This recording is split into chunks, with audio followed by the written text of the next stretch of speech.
Hello and welcome to Good for You. Good for you, man. Good for you. Good for you.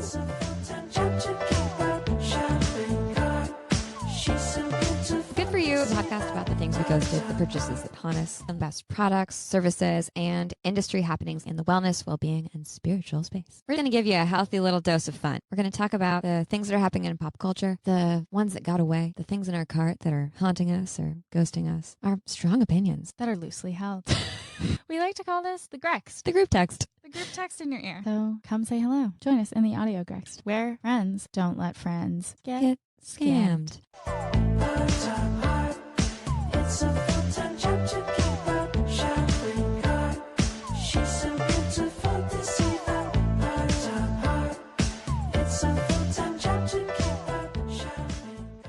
Hello. How's it going, Michelle?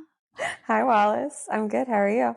I'm good. We are the traveling pod now. The ghoul hood of the traveling pod. That's doubly it. Put it on a sweatshirt. The Ghoul Girls. So we're in the process of figuring out our remote surprise drinks for each other. But we've figured out a solve for this week. Yeah, reluctantly on my part. So my mom sent us this TikTok and said, you should do this on Good For You. And I said, bet. So we're doing it. Content suggestions from Chris Palazon. Chris is sending us suggestions. Dear listeners, if you have any, please let us know. So you have to explain this drink. Okay, first, we are remote and we're going to be remote away from each other for a while. So we can't surprise each other with drinks. Hence the drink experiment. Now, this drink experiment is going live on very viral on TikTok. It's LaCroix that you pour balsamic vinegar into. So it looks like Coke. And then you drink it, and apparently it tastes like Coke. I feel like this cannot be real. It's just people punking other people, right? For sure. So I'm in New Hampshire, and I couldn't find LaCroix at the co-op. So I just got regular bubbly water. The co-op didn't have it? I'm shocked. No, I know. I was like, what kind of hippie shit is this? Yeah. What's going on here? This is oddly weird. My parents don't stock LaCroix. I'm at my parents' house in Toronto. They don't stock LaCroix, and they have a separate fridge downstairs, which I feel like is such a boomer thing, but maybe I'll have one day. Yeah, or like a garage refrigerator. Yes, exactly. That's essentially what it is. And it's always just filled with drinks. And there was one LaCroix. Wow. Pamplemousse. So it was waiting for me. Meant to be, truly. Okay, great. So, How much balsamic am I putting in here? they don't really measure it out, but I think it's enough to make it look like cola. That's so vague. It's a lot. I poured in too much, I think. That's a no for it me. It came too fast, too loose. I'm just going to do a little sample. Okay, great. And now you have to add your bubbly water, your pamplemousse. This is already smelling Yeah, I'm so not into this. acidic. But I was thinking about it. I was thinking about it a lot because we've been driving a lot this weekend. I was like, technically, like the mechanics kind of make sense because there is sort of that like acidic flavor in cola. It looks like cola. Yeah, I think it's like a diet soda. Basically. That's like where it came from. Or this is just some huge prank. Okay, so Okay. cheers. Cheers. Wait a second. Wait a damn minute. Be honest. Be honest. Mine just tastes like flat LaCroix and then vinegar. Maybe this LaCroix is off. Hey, you're convinced. This isn't bad. This is exactly the video. The woman's like, wait, hold on. Hold on a second. Ugh. No, I can't even drink I'm going to this. drink this whole thing. It doesn't taste like Coca-Cola, but it kind of tastes like a kombucha. So a little bit of sugar and other flavoring, you're down for the cause. Yeah, I'm just drinking straight mineral water. And balsamic. Maybe you have high quality balsamic. No, I don't think so. I think this looks like some Shaw's shit. This can't be good for you. But it also can't be bad for you. Think about it. I guess. Think about, like apple cider vinegar isn't bad for you. Honestly, this drink doesn't suck. I will probably drink it just because it's in front of me, not because I like it. Thanks, Chris. We appreciate it. All right. Yeah, thanks, Mom. So now we have a interesting good for who? Good for whomst? Good for you. Good for other people? Good for capitalism? Who knows? Good for you, man. Good for you. Good for you. We are discussing quote unquote hot girl sabbaticals. Yeah, I saw this on the Stack World and they were discussing hot girl sabbaticals. And I was like, damn, okay. And then we started talking about hot girl sabbaticals. And then we asked you, dear listeners, listeners, about your hot girl sabbaticals. And we got some answers back.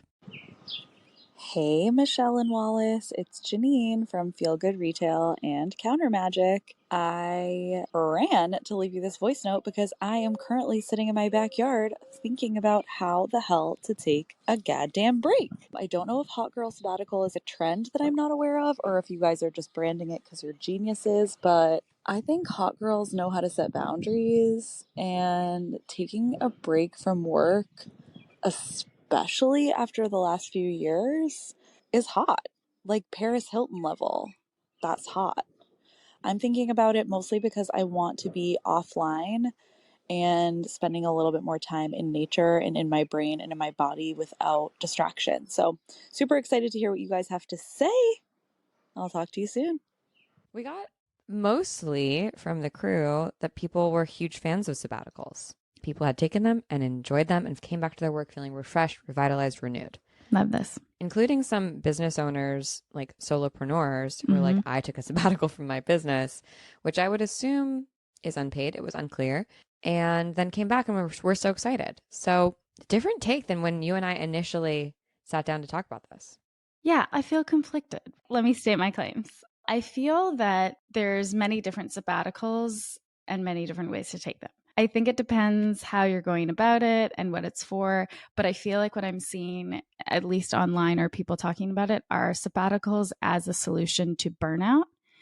And that's a whole other complex topic that even burnout gets used as this huge kind of oversimplification of a lot of complex issues, which boil down to our ideals of work and how we relate to work. And that a sabbatical can't really fix that. I think that's just a temporary solution.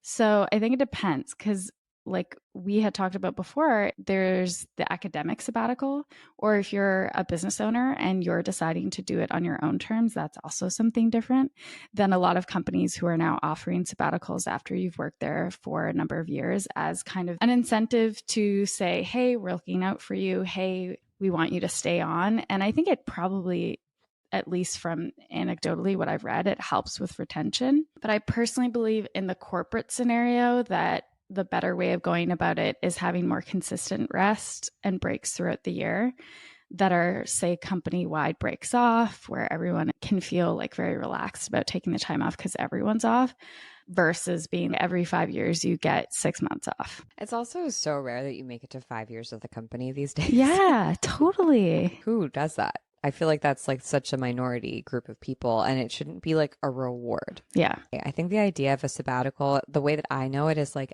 in academia, and I'm not an academic, but from what I understand, it's like a year off to go do your own research or take time off, but like because you're tenured and you're going to work at that university forever in your subject matter forever. You might have other things that you're interested in that would make you a more dynamic, perhaps better teacher, and like better asset to the school or to the university that you teach at if you like went and wrote a book about something new or different or went to go study with somebody else. And I think that's really cool. But I agree. I feel like ideally we like solve the problem that the sabbatical is like the answer to, like quote unquote answer to. And that's like exhaustion and burnout and feeling like you need to take 4 weeks off or a couple months off in order to recover from work, which means that like you're not working at a sustainable pace. And I think that goes back to the idea of how we relate to work as being this kind of like all fulfilling, purpose driven thing, which because it takes up so much time in our lives, we hope that it will be. But it's also such an individualistic kind of solution that I think will harm people somewhat depending on your career, because even with the gender pay gap with women and men, you see a lot of that coming from women taking time off to raise families. So if people are now taking more time off for sabbaticals, I would like to think that it won't affect their career. But I feel like the way that most of the corporate sector works, it inevitably will have some effect on it. I mean, we both haven't worked at like a at not Holisticism for a while. I was going to say at a traditional place, but neither of us have really worked at a traditional place. I think like It's been a while. in a very long time. But correct me if I'm wrong, at your last startup, you guys had unlimited vacation days. Yeah, but no one takes those. That's not. Yeah, exactly. a thing. It feels the same to me. Like the mindset around unlimited vacation days is like, it's this amazing perk that you can take time off whenever you want. But in reality, you're like, but I'm going to take time off, which means I have to have all my stuff covered and everyone's going to be working without me. And I kind of like don't have unlimited time off because people are also get mad at you. Yeah. Or like, will be like, oh, so-and-so is taking more time off. And it's like this weird unspoken, like you keep other people in line. It's like you're tattletaling on each other. It's so weird. It's so strange. We actually we were 100% spoiled, but had 3 company weeks off in the year. So like a quote unquote spring break. Then there was a summer break around July 4th, and then the whole week of Thanksgiving off. And I do remember like later in the board meetings, the board was kind of like, so that's a lot of time off. It's really not though. Yeah, no, it's not. And I was actually looking up stats. The US, out of a lot of developed countries, takes the least time off still in terms of holidays. It's 23 holidays a year on average versus the UK and France and Germany have around 35 days off to 40. And that also relates to how we value and relate to work as being part of your purpose, because your purpose is to be productive. And that goes back to the Industrial Revolution with factory owners being like, people are going to just drink whiskey all day. If, they're not working hard, they're just going to be lazy schmucks. And that's not true, but that's a lot of where the sentiment comes from. Also, what if I want to drink my balsamic water all day? Yeah, Huh? yeah, exactly. Yeah. Who are you to judge me? This is a precursor to fine aged wine over here. Shame. Shame. Shame. Shame. Okay, so hot girl sabbaticals, we're seeing more and more people going on sabbatical and like taking time off from their jobs. And on the one hand, I'm like, yeah, that's really cool that you feel confident enough to say, employer, I want to take a month off, or I want to take 3 months off for my health, for my mental well-being, because like I want to go study something that's way more interesting to me than like my job is right now. I think that's really cool. I just wonder, is it the solution we're looking for? Yeah, I think it comes down to company culture, like a company's culture, and how that culture is emphasized and then practiced in action. Because it's one thing to say, we believe in X, but if you're not following up with action that really instills that you believe in that as a company in terms of really having work-life balance, really allowing families to take more time off or whatever it is. And I think in our culture that there is that talk, but it's not in practice.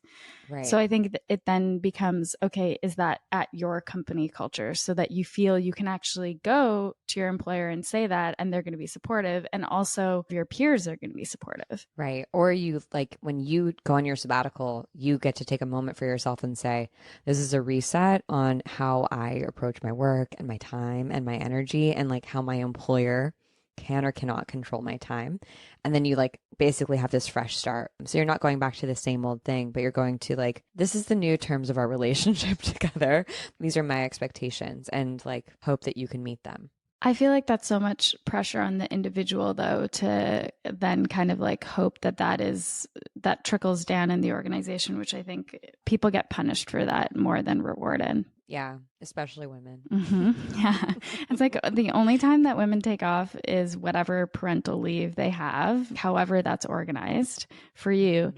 But that's not time off. You're doing a really fucking hard job. It's not a vacation. Yeah, when people are like, oh, did you enjoy your time off? Like to a new mom who looks so tired, so miserable.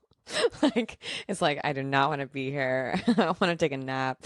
Man, that's tough. It's tough stuff. Tough. I like the idea of it, but I also think that comes back to social support, because if you feel as an individual in a society that there isn't any kind of social safety net, of course, your incentives are to be always working. It all kind of cycles back to that, but I think it's a great idea. Yeah. I think honestly, it works really well for solopreneurs. Like if you're a company of one, or if you're a company of like just a few people, and you all can take a sabbatical at the same time, I think that's a baller move. Totally. Like We're all going on vacation. Well, and all, Totally. yeah, we are. Hi, friends. It's Brittany Marie of Dreamstruck Studio. I am stoked that y'all are talking about sabbaticals, especially because I just came off of a 5-month sabbatical, very long. And I just relaunched my business about 2 weeks ago. And I'll just tell you this, for me, I recommend a sabbatical for anyone, especially any creators that are having a very hard time with boundaries, with overworking, with like perfectionism, comparison, putting pressure on yourself to perform or to like do the Instagram algorithm and all of those things. Taking a sabbatical was the biggest, greatest gift I made to myself. And now I just kind of like do what I want and it works. So I think it's all contextual. Like I get very hesitant when a sabbatical is obviously a, panacea for a wider problem, especially in like the corporate structure and bigger companies and the culture at large. But we also heard from a lot of our awesome community members who had really positive experiences taking time off from their businesses and having like a total rebirthing experience. That's a weird way to put it, but coming out of the womb into a fresh new life in relationship to your business. No, it's true. now they're baby face. Yeah. Brittany Marie, Janine, Amelia, who edits this podcast. Shout out to Amelia. We'll link her podcast on sabbaticals below.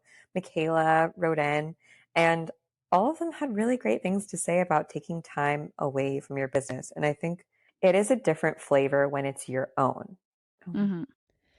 Hi, Wallace and Michelle. Amelia here, having a meta moment. I wanted to share that I took a sabbatical last summer between quitting my job and starting my business, and it was probably one of the best things I've ever done for myself. I loved my sabbatical. It gave me so much space to really connect with myself and make sure that I was taking the next step that was right for me and not just rushing into the next thing because I needed to be doing a thing. And I actually reflected on that whole experience and made an episode of my podcast all about how to plan a summer sabbatical or a sabbatical for any time of year. So if folks want to get the how-to version of their sabbatical, I'd love to share that episode with y'all. Thanks a ton. When it's your own business and your own work, you're so in the weeds all the time, and like sometimes you just need to absolutely zoom as far back as possible to truly get a fresh perspective, because it's like your nose is up against the glass or like up against the wall, right? And you can't see the full picture. And it's nice, especially as an entrepreneur, because you often create a business around something that you're in love with. And then you wake up one morning and you realize you don't love that thing anymore because you've like almost beat it to death with the amount of attention that you've given it. Do you know what I mean? Absolutely. Okay, question for you to finish this off. If you were to direct someone else's sabbatical and you were going to assign them with things that were almost like the opposite of what they were doing, what are some fun things that you would like to encourage people to do? Well, I'm definitely going to steal Ethan's perfect day. Yeah. When Ethan got sick, he went to this mystical healer, Alessandro. This is a story we'll have him come on and talk about. But Please.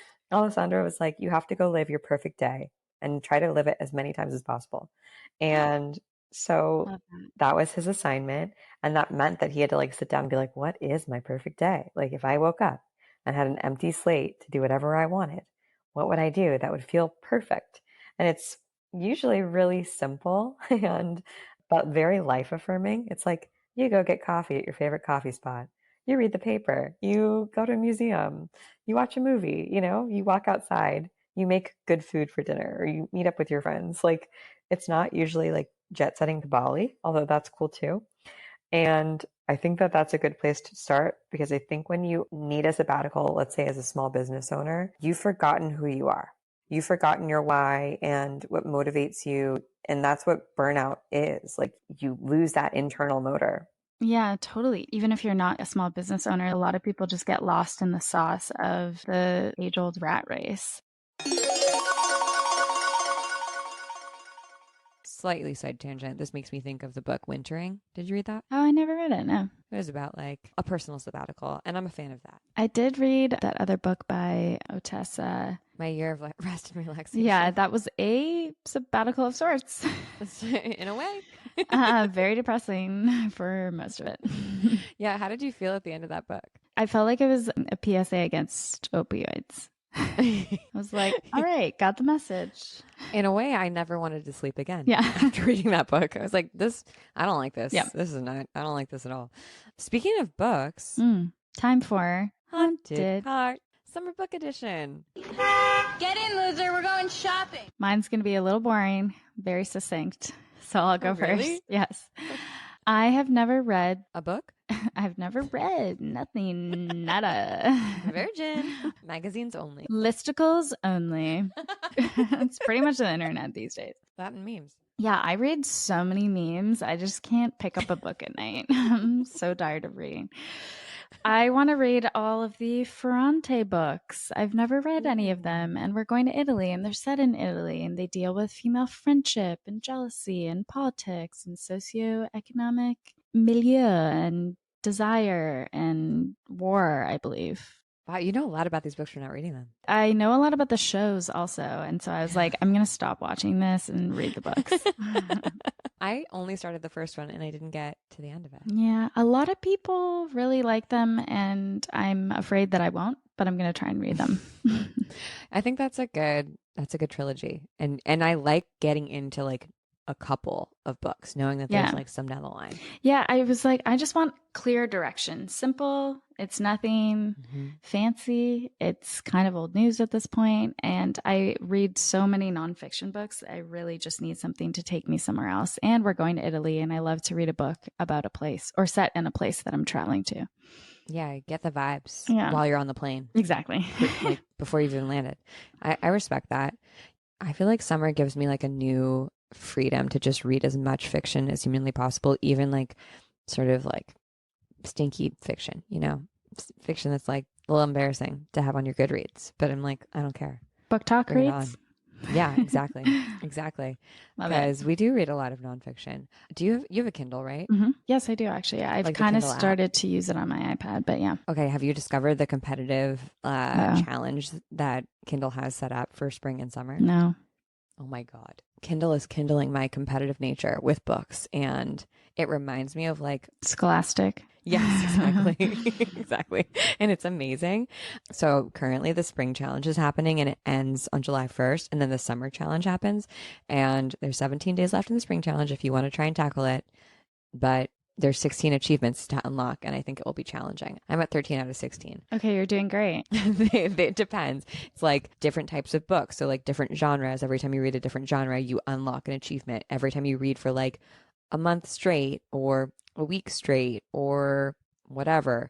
If you read 75 times, it doesn't have to be consecutive. If you open the app 75 times in one day. No, but literally it's like if you follow an author, like, okay, cool, great. Okay, cool. It's really fun. And it makes, I mean, I already really like reading, but it like definitely got me out of my comfort zone because I was like, I don't want to read a science fiction book. And then I really liked it. Ooh. So. Also, shout out to Kindle's marketing team. This is really preying on the competitive nature of most Kindle readers. It's true. Most nerds. Like, you don't even win anything. Yeah. You just get like bragging rights. I thought that I was going to get maybe some Kindle credits, you know, because I've gotten so many books. You get nothing except badges. You get pride, dear reader. It's true. Pride. And the knowledge and perhaps like awareness of a wonderful new book that you wouldn't have read if you weren't challenged to read it. This is true. Okay, so you're 13 out of 16. You're on track for the what? I'm going to get at least 15, but I'm not going to get the 16th star because it was reading every single day for a month. And I've only read 10 days in June, and it's June 13th. So I'm out of the running for 100%, which I'm kind of bummed about. Oof, that's hard. Makes me want to end it all. I'm just like, ugh. Just give up now. Fuck reading. I'm going to go to Hulu. So are you going to sign up for the July challenge? Absolutely, I will. I would recommend it. If you are not a Kindle reader, you can get it on your iPhone or your iPad, and it's great. All right, I'm going to check it out. I've got a really long book list, summer book list from TikTok. Tell me. How many should I do? Top 5. Okay, top 5. One True Love by Taylor Jenkins Reid. She's the one who wrote Seven Husbands of Evelyn Hugo. Great book. Yes. She's written some other great books. Beach Reads. Wonderful. Fantastic. Daisy Jones and the Six. Oh, They're all really right. good. Yes. This is her newest book. It's going to be great. The other one, Book Lovers by Emily Henry, getting rave reviews. Seems like, honestly, up any book talk TikToker's alley. Summer read, all about books. Looks cute. Emily Henry, well-known author. You know, the next book that I got recommended is actually a series, A Court of Thorns and Roses by Sarah J. Maas. And I think it's like kind of like fairy smut sex, sort of like not Game of Thrones, but like fantasy sexy. Okay, very sexy. And there's a bunch of books. So I'm going to actually try reading that one. Love that. Because I love a fantasy series. Love fairy sex. No shame. Very curious. And then the next one is Cult Classic by Sloane Crossley. She's a nonfiction writer and a humor writer. And she wrote this book called I Was Told There Would Be Cake. It's really good. She's very funny. And it's just essays. It's funny essays. Love it funny. And this is her first fiction book. And I'm really excited to read it because it's about cults. Ooh. And then, well, now I have a nonfiction. Should I say it? Yes. True Story, What Reality TV Says About Us by Danielle J. Lindemann. Oh, that's a good one. I got into a little bit of a scuffle with someone living in Topanga about reality television. And they were like, reality television is just bad. And I was like, that is a very extreme statement. And I feel like it's important. It's all a mirror. Exactly. It's all a mirror. Okay. Well, that's the episode. That's it, ghouls. And remember, we have a giveaway this week. If you haven't already thrown your hat in the ring to win the Tripolar Stop VX incredible $650 face blasting machine, what you doing? Because you can get it for free just by adding your cute little email to this email list. I even brought it with me on this 6-week plus adventure that I'm on. I packed it. That's a big deal. It's worth it. Facial tech, you got to pick one. You can't bring both. So don't snooze. Seriously, there's a really good chance you'll win. Like a really good chance you'll win. Trust me, we don't have that many entries. Maybe I'm showing my cards here, but throw your hat in the ring. And also a little sneak peek that we have a newsletter that goes along with this pod that is coming soon. So stay tuned for that. Yeah, you might already get it. You're on the inside if you already get it. Truly inside voice. All right, that's it. Thanks for listening to the podcast. And as always, we love it when you review us 5 stars, 5 breadsticks, 5 ghosts for good for you. You can do that on Apple Podcasts and on Spotify. And our hearts explode 3 times their normal size anytime someone writes us a nice review. So we really appreciate it. We love you, and all we do for you. Amen. So hope you have a great summer. It finally is summer. Don't change. Or do. And we'll see you next week. Bye. Later. Good For You is produced by yours truly, Wallace Miller Blanchard. Our theme song is by Parallel Dance Ensemble, and our wonderful editing is done by Softer Sound Studio, who you can find more information about at the link in our show notes.